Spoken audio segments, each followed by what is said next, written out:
Bonjour à tous. Dans la parashat Noach, la Torah nous raconte qu'après le Maboul, Noach planta un vignoble. Il fit du vin, il buva de son vin et s'enivra. En conséquence de cela, il se dénuda dans sa tente. Ham, son troisième fils, il pénétra dans la tente de son père, virent le comportement de son père, virent la nullité de son père, et puis ils partirent raconter à ses frères ce dont il a été témoin.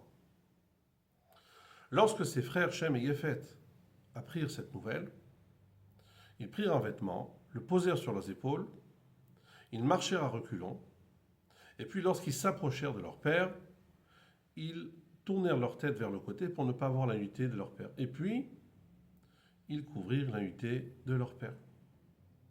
Le verset termine en disant Vervat aviem loraou. La nudité de leur père, ils ne virent pas. Pour lui, la question se pose si le verset nous décrit de manière détaillée qu'ils marchaient à reculons, que lorsqu'ils s'approchèrent de leur père, ils tournèrent leur tête vers le côté pour ne pas voir la nudité de leur père, il est évident qu'ils n'ont pas vu la nudité de leur père. Pourquoi le verset a besoin de préciser à la fin, de conclure Vervat aviem loraou, la nudité de leur père, ils ne virent pas. Pour répondre à cette question, nous allons ramener un enseignement du Baal Shem Tov qui figure dans le livre Meor Enaim, qui a été écrit par Rabbi Menachem Nahum de Tchernobyl, qui était lui-même un talmid du Baal Shem Tov et du Maggid de Mezrich. Il ramène l'enseignement suivant au nom du Baal Shem Tov. Lorsqu'un juif est témoin d'un mauvais comportement chez son prochain, alors cela démontre qu'il est lui-même atteint par ce mauvais comportement. L'idée est de dire que son ami est un miroir. De même que lorsque nous nous trouvons face à un miroir, si nous avons un visage propre, donc nous verrons une personne avec un visage propre. Et si nous avons un visage sale, nous verrons une personne dans le miroir avec un visage sale. Donc le fait de voir un mauvais comportement chez son ami, cela voudrait dire que nous sommes nous-mêmes atteints par ce mal. Ceci est basé sur le fait qu'un homme est incapable de voir ses propres défauts. Comme le verset nous dit dans Michelet, dans le Proverbe, chapitre 10, verset 2, Akol peshaim techaseava. C'est-à-dire que l'amour de l'homme fait en sorte, l'amour propre fait en sorte qu'il est incapable de voir ses défauts. Et donc, Dieu va faire prendre conscience à l'homme qu'il est atteint par un défaut, ou par ce défaut en question, de manière indirecte. C'est-à-dire qu'il va faire en sorte qu'il soit témoin d'un événement, et en étant témoin d'un événement, il va méditer en se posant la question est-ce qu'il est lui-même atteint par ce problème? Puisque nous savons qu'il y a une notion d'ashgacha pratit, une notion de providence divine, c'est-à-dire qu'il n'y a rien dans le monde qui a été créé inutilement, comme la Gemara nous dit dans le traité Shabbat, page 77b, Lo bara kosh bochu davar echad levatala. Dieu n'a rien créé dans ce monde-ci en vain. Et donc, non seulement qu'il n'a rien créé en vain, mais tous les événements qu'il y a dans ce monde sont précis. Et donc, si Dieu nous a emmené une personne à être témoin d'un mauvais comportement chez son prochain, c'est également par providence divine, et c'est justement pour lui faire comprendre qu'il est lui-même atteint par ce problème. La question qui se pose est la suivante. Nous savons qu'un juif a deux rôles.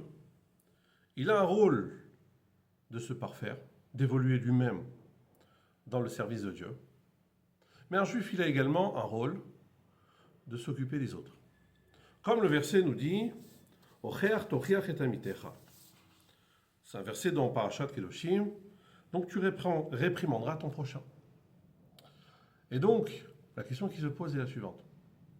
Si je suis témoin d'un mauvais comportement chez mon prochain, qui dit que ceci est un signe que je suis moi-même atteint par ce mal, il se peut que j'ai été témoin de cela uniquement pour essayer de corriger mon ami, de le réprimander, de le remettre sur le droit chemin, avec des paroles douces. Mais qui dit que je suis moi-même atteint par ce mal? La réponse à cette question est la suivante. Lorsque nous sommes témoins d'un mauvais comportement, sur quoi on doit se focaliser? Est-ce qu'on doit se focaliser comment arranger le problème, quelle solution nous pouvons apporter, ou bien on va se focaliser sur le mal de notre prochain. Et c'est ça qui va faire toute la différence. Si nous sommes concentrés uniquement sur la solution qu'on peut apporter, alors automatiquement c'est un signe du ciel que nous avons été témoins de ce comportement uniquement pour essayer de remettre notre prochain sur les bonnes rails, sur le droit chemin. Mais si jamais, en voyant le mauvais comportement de notre ami, on se focalise sur le mauvais comportement, sur le mal caché autrui, alors Kadosh Baruch Hu a fait cela pour nous donner deux rôles, deux missions. La première mission, cela veut dire qu'une certaine manière on est atteint de ce mal, même d'une manière plus raffinée. Et cela vient également nous amener une deuxième mission, c'est d'arranger, d'essayer de corriger notre prochain, d'essayer de l'amener sur le droit chemin. Et c'est justement cela que ce que la Torah veut nous enseigner en disant sur Shem et Yefet Vervat Aviem Loraou. La différence fondamentale qu'il y a entre Ham d'un côté et Shem et Yefet de l'autre côté est que Ham, non seulement qu'il a vu la nudité de son père, mais il a vu le mal qu'il y avait sur son père, chez son père. Il s'est concentré sur le mal. Alors que Shem et Yefet, non seulement qu'ils n'ont pas vu matériellement la nudité de leur père, mais ils n'ont pas vu le mal chez leur père. Ils n'ont pas médité sur le mal qu'il y avait chez leur père. C'est la raison pour laquelle le verset termine en disant Vervat aviem loraou, non seulement qu'ils n'ont pas vu la nudité matériellement, mais ils n'ont pas vu le mal, la herva, le mal qu'il y avait chez leur père. Ça, c'est le message du verset. Et ça, c'est un enseignement pour nous. Lorsque nous sommes témoins d'un mauvais comportement chez autrui, alors nous devons être focalisés sur la solution qu'on peut apporter chez l'autre. Si nous sommes focalisés sur la solution, alors cela veut dire que nous sommes là justement pour apporter une solution.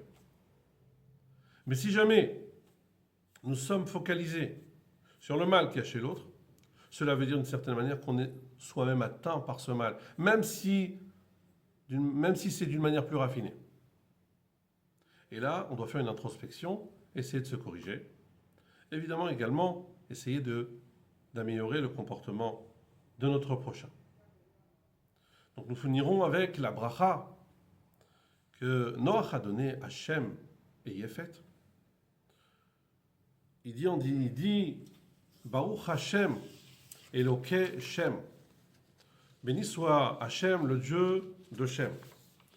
Vi Kenan Eved Lamo, et Kenan sera son serviteur. Yaft Elokim le Yefet, Vishkon Bo Shem. Donc grand sera Yefet, et Dieu résidera dans les temps de Shem, c'est-à-dire dans les bâtés Knessiot et les bâtés Midrashot. Et donc en se comportant comme Shem et Yefet, on devient des réceptacles à la Torah. Pour être un réceptacle à la Torah, ça passe par le shalom. Et lorsqu'on a le shalom, on a l'union, on a la hardout, on a la vat Israël, et on est un réceptacle à la Shrina. Et ceci aura lieu de manière parfaite au moment de la Géoula Amitit Vashlema. Shabbat Shalom.